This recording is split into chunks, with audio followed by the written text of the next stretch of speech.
semuanya, nama saya Regina Deva Karisa dari SMA Kolese Loyola, kelas 10H absen 26.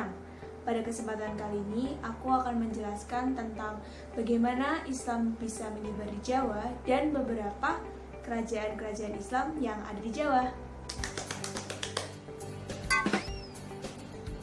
Kita langsung saja masuk ke materinya. Nah, penyebaran agama Islam sendiri di Jawa itu dibantu oleh Wali Songo atau 9 wali. Kita pasti sudah sangat familiar dengan Wali Songo ini ya. 9 wali itu adalah Sunan Gresik, Sunan Ampel, Sunan Bonang, Sunan Kalijaga, Sunan Giri, Sunan Kudus, Sunan Muria, dan yang terakhir Sunan Gunung Jati. Nah, mereka itu dekat dengan tata kerajaan dan seringkali menjadi penasihat sultan.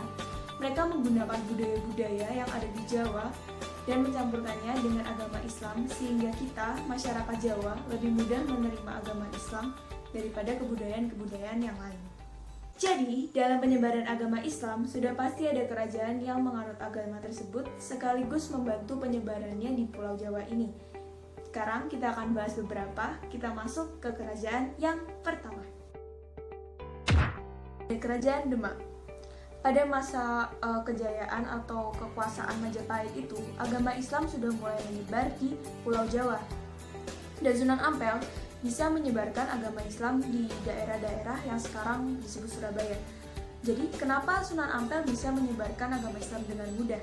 Nah, pada saat itu, Majapahit sudah mulai mengalami ketidakstabilan dan suasana ricuh karena perebutan kekuasaan, sehingga mudah adanya untuk Sunan Ampel menyebarkan agama Islam.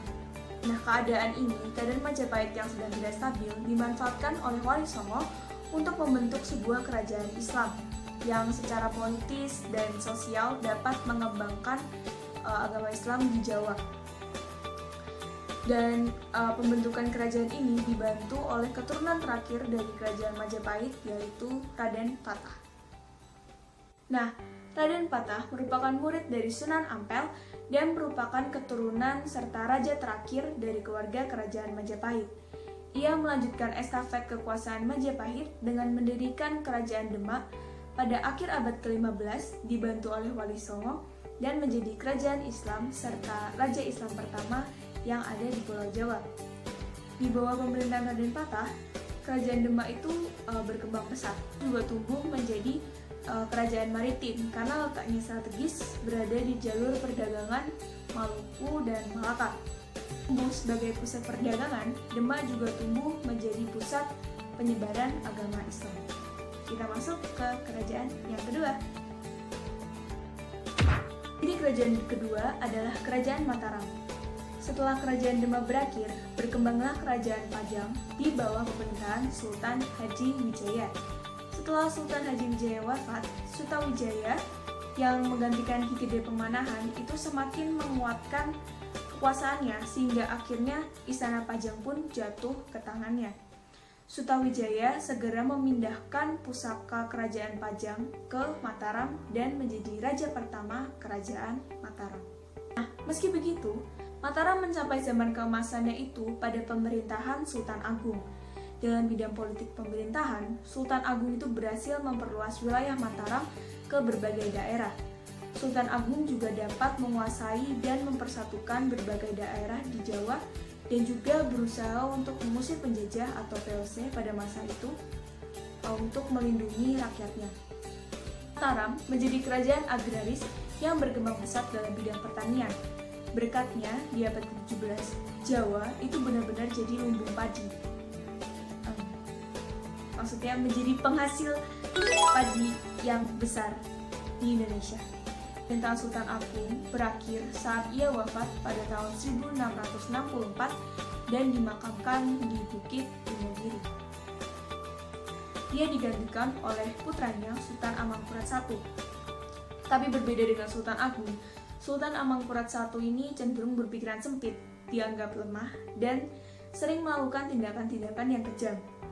Oleh karena itu, Mataram mengalami kemunduran. Kembangannya akhirnya kerajaan Mataram dibagi menjadi dua berdasarkan perjanjian Giyanti yang dibuat pada tahun 1755. Sebelah barat akan menjadi Kesultanan Yogyakarta dan sebelah timur menjadi Kasunanan Surakarta. Sekarang kita masuk ke kerajaan yang ketiga, Kesultanan Banten. Nah, kerajaan Banten itu berawal sekitar tahun 1526 ketika Kerajaan Demak memperluas pengaruhnya ke kawasan pesisir barat Pulau Jawa dengan menaklukkan beberapa kawasan pelabuhan, kemudian menjadikannya sebagai pangkalan militer serta kawasan perdagangan. Penaklukan tersebut, Maulana Hasanuddin mendirikan benteng pertahanan yang kemudian hari menjadi pusat pemerintahan, yakni Kesultanan Banten. Pengganti Fathahillah setelah ia wafat, yang pertama itu adalah Pangeran Yusuf atau putra Fathahillah sendiri. Yang kedua itu adalah Maulana Muhammad. Nah, Maulana Muhammad ini adalah putra Pangeran Yusuf yang sempat melancarkan serangan kepada Palembang. Nah, yang ketiga, berujung Sang Mangkubumi yang menggantikan Sultan Maulana Muhammad. Nah, yang keempat itu adalah Pangeran Menggala. Yang kelima, Sultan Abu Mufakir Mahmud Abdul Qadir yang merupakan putra dari Maulana Muhammad tadi. Yang keenam itu ada putra Sultan Abu Mufakir Abu Mali Ahmad, dan yang paling terkenal itu adalah Sultan Ageng Tirtayasa. Dan mulai saat-saat ini kerajaan Banten ini mulai mengalami masa-masa kejayaannya. Nah, Sultan Ageng Tirtayasa ini mulai memerintah pada tahun 1651 sampai 1682. Pada masa pemerintahan Sultan Ageng Tirtayasa, Banten itu terus mengalami kemajuan. Secara politik pemerintahan, Banten juga semakin kuat.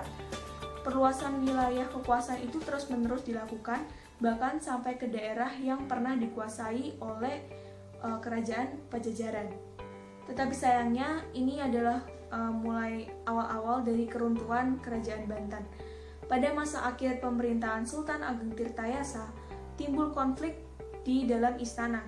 Keretakan di dalam istana itu dimanfaatkan oleh VOC untuk melakukan politik adu domba atau divide et impera. Yang terus raja-raja yang berkuasa berikutnya itu juga bukan raja-raja yang kuat, sehingga akhirnya kerajaan Banten mengalami keruntuhan. Nah, jadi sudah selesai penjelasan tentang kerajaan Islam di Jawa dan penyebaran agama-agama Islam. Penyebaran agama Islam yang ada di Jawa. Jadi terima kasih sudah menonton. Semoga penjelasan kali ini dapat membantu kalian semua. Terima kasih.